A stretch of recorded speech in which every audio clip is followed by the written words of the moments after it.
You suck at HOI4. I don't. But maybe we can help you with that. I'm deciding to start a bit of a series on this channel where I go over like the very basic stuff in HOI4, and today I'll be starting off with the support companies. Now, let's start off with the first ones, right? To make this easier, I decided to just, cheat in every single support company there is so that we can actually put them on the field and see what their stats will look like. So anyway, let's start off with the first one, the engineer squad. What does the engineer company do actually?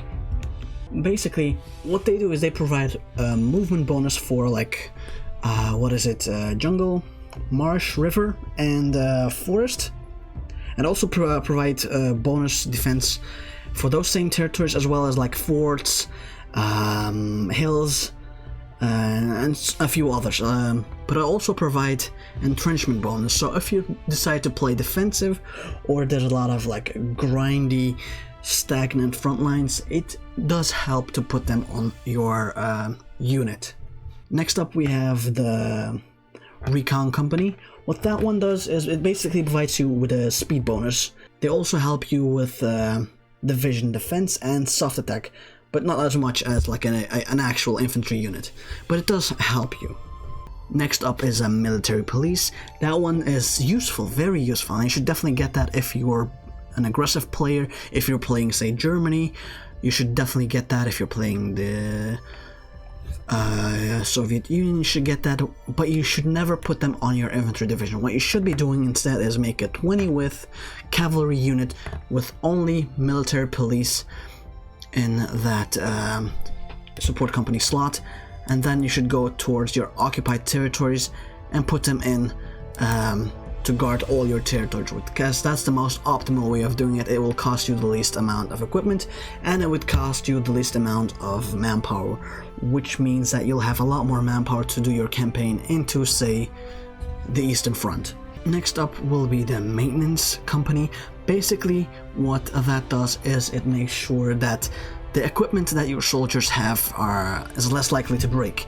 So you'll lose less tanks, you'll lose less guns, you'll lose less everything, and you also have the added bonus that you can actually capture enemy equipment more easily. That happens mostly whenever you try to, say, encircle them. A certain part of the equipment goes to you, and so with that in check, you will get more equipment.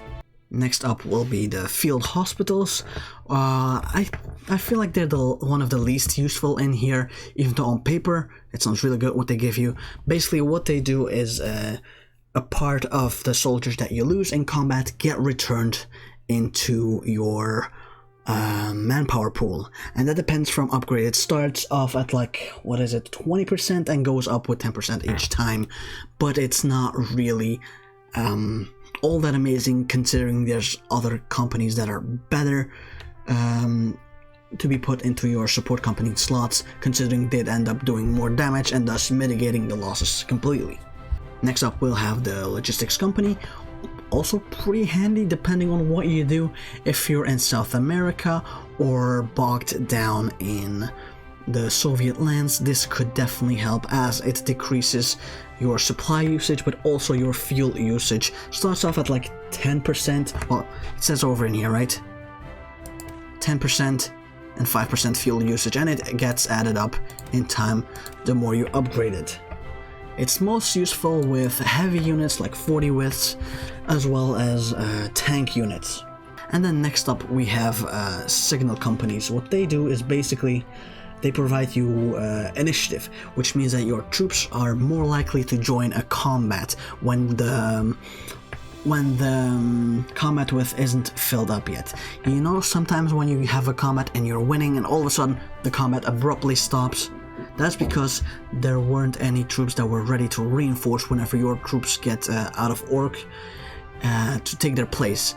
With the signal company, that helps out a lot, which in turn helps you keep your troops in combat constantly, lets them cycle in more easily, which means that you're less likely to stop your attacks abruptly because of this organization.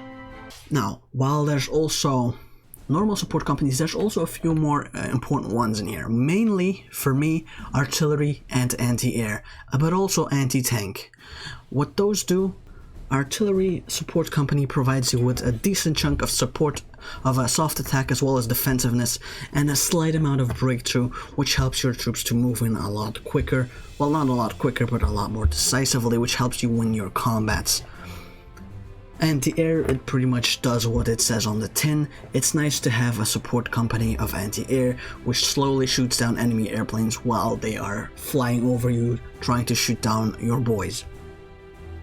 And same with anti-tank. Normal units usually can't pierce tank units, but with anti-tank you do have a possibility to pierce through quite easily into tanks, and even your infantry units will be able to at least stand up against tank units.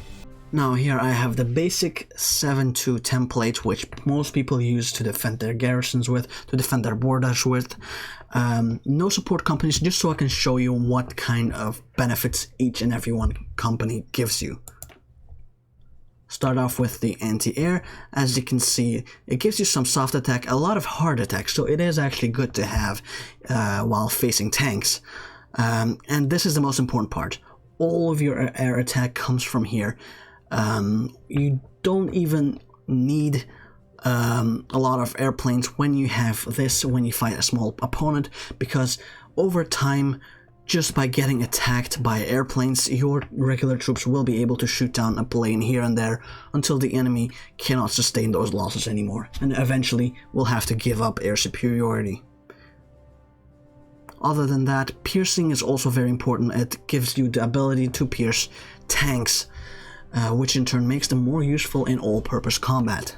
Next up you have the anti-tank, and already we can see the biggest thing that they do is very little soft attack, but a good chunk of your hard attack comes just from the anti-tanks, as well as the piercing. Almost 60 points come from the anti-tank unit. Other than that, you only have 5 piercing in your entire unit over in here, mostly coming from artillery. So if you want to be able to fight against tanks, you're very well off putting these ones into your units, both your tank units as well as your infantry units, if you feel like the enemy has a lot of tanks. And then we have the artillery, the regular artillery. It's mostly helpful when you are fighting against other infantry, as this helps you destroy soft attacks. Soft attacks help you with fleshy opponents, basically, cavalry or legged infantry in general. It does give you a slight bit of hard attack, kind of like your regular artillery, but other than that, you know, it's mostly defense and breakthrough that really helps. Now, I've saved up the regular artillery, but I've instead decided to switch it over to support rocket artillery, as they're both in the same kind of category. And all of a sudden you can see it gives you a bit less soft attack and a bit less hard attack, and it just gives you a slight bit of an advantage over here in breakthrough. But honestly, I think support rocket artillery is largely useless. You should stick with regular old support artillery. Next up we have the Recon units. Now there's also different kinds of Recon units. For ones mainly cavalry, motorized light armor and armored car. Now we'll go over them and we'll see which ones are the best one. The standard to take is pretty much the cavalry recon ability. It's the easiest one to get. You don't need any specialized equipment, only infantry equipment and some support equipment, obviously, as it's a support company. And all of a sudden you can see it gives you nice little bonuses, mostly defense and some breakthrough, but this is the important one, the Reconnaissance, as it helps you to scout ahead and anticipate enemies, which in turn helps you, get that initiative, get that advantage on your enemy. Now let's compare that to the other ones. Let's say switch over to the motorized one. All of a sudden you see it's only positives in here. You get an increase in reconnaissance, which is very important, but you also get a slight increase in defensiveness. Actually, it's not a slight increase, it's a pretty decent chunk of increase. But what goes ahead against that is you also, on top of your base cost of support equipment and infantry equipment, have to pay a few more motorized divisions. So you actually have to make more motorized units in order to put that in. But also it costs you fuel. So if you're very low on fuel, it might pay you to stick with the weaker cavalry unit instead of the motorized unit, as it's going to be more fuel efficient. Now let's compare that one to the light armored one over in here. Let's switch it over right away. As you can see, even more reconnaissance, up to 8 at this point, some breakthrough, even some piercing. That's because of it's an armored car, they naturally have piercing, and a slight amount of breakthrough and heart attack, nothing to write home about. It does decrease your defensiveness, but not by too much. You still have a big chunk, so you should be more than good enough. It's also a straight up upgrade from the regular cavalry unit, and I'd say it's actually better than the motorized one, but it is most costly as you actually have to make armored cars, which are more expensive than motorized cars, and you also have to keep up research with that, of course. And then finally you have the light tank armored Recon Company over in here, which, as you can see, increases, you know, soft and hard attack by a little bit, but mostly gives you a lot of breakthrough and piercing, which helps you out a ton against tanks again. But as a disadvantage, you'll also have to, you know, make a lot of tanks for it. Well, 24 apiece, which adds up quickly if you have a full stack. As you can see, a 24 stack of units already takes up 300 tanks just to maintain this, but you also have to pay a decent chunk of fuel. So if you're industrious, this is a good advantage to have. Otherwise, I'd just stick with either cavalry or motorized. Next up, we have the engineering company. Now, as you can see instantly, it just slightly increases HP and decreases org. It's a wash pretty much. Gives you a bit more recovery, but nothing to write home about.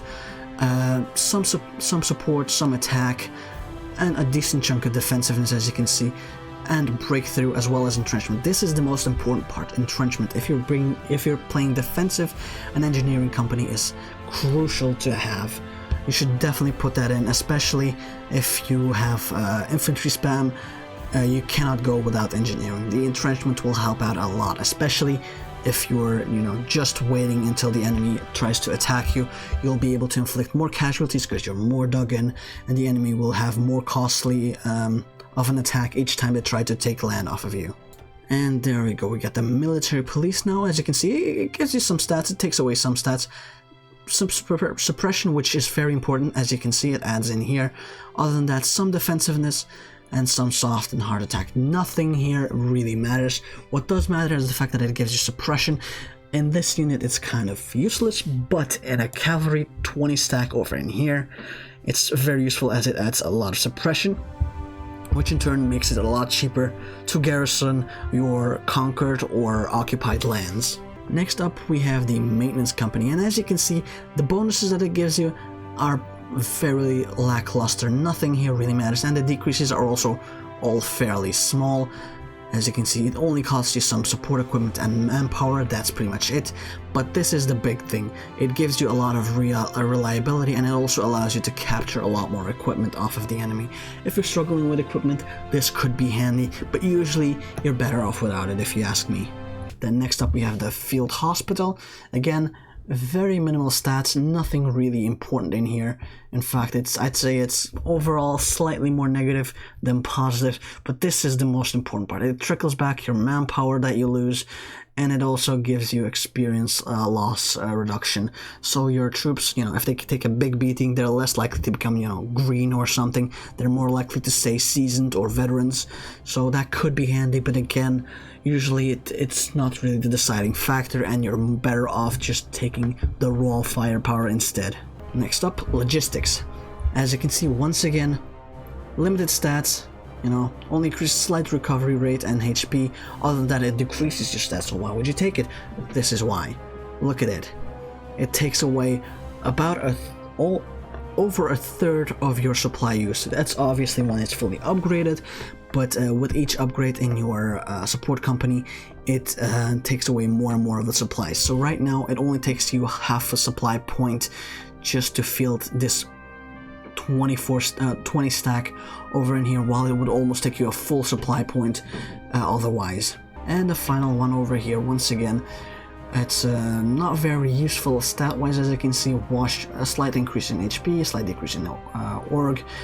It doesn't really matter. Largely it stays the same. As long as you're above 30 points of organization, your unit is good to go anyway.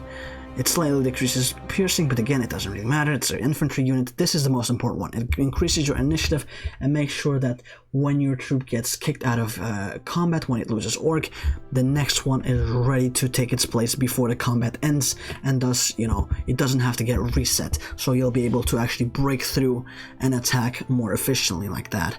Now, let me show you what is, to me, the best standard units to have. There you go. This is the best basic 20 width unit that you can have right now. It has 7 infantry units as well as 2 artillery units, because that's the optimal way to get the max amount of soft attack without sacrificing too much else and being able to attack properly. What I added in here was the support anti-air, and then you always have some air in the sky. If you don't have an overwhelming air force, if your airplanes aren't better than the enemies, or if you don't even have anti-air guns installed in your provinces, this is a good way to whittle down their numbers without investing too heavily into an air force of your own. So it helps you when you're struggling to maintain your tanks, but you don't want to divert all your industry into airplanes instead. Support artillery, it's a basic one, but this is the most efficient one to me, cost-wise as well as benefit-wise.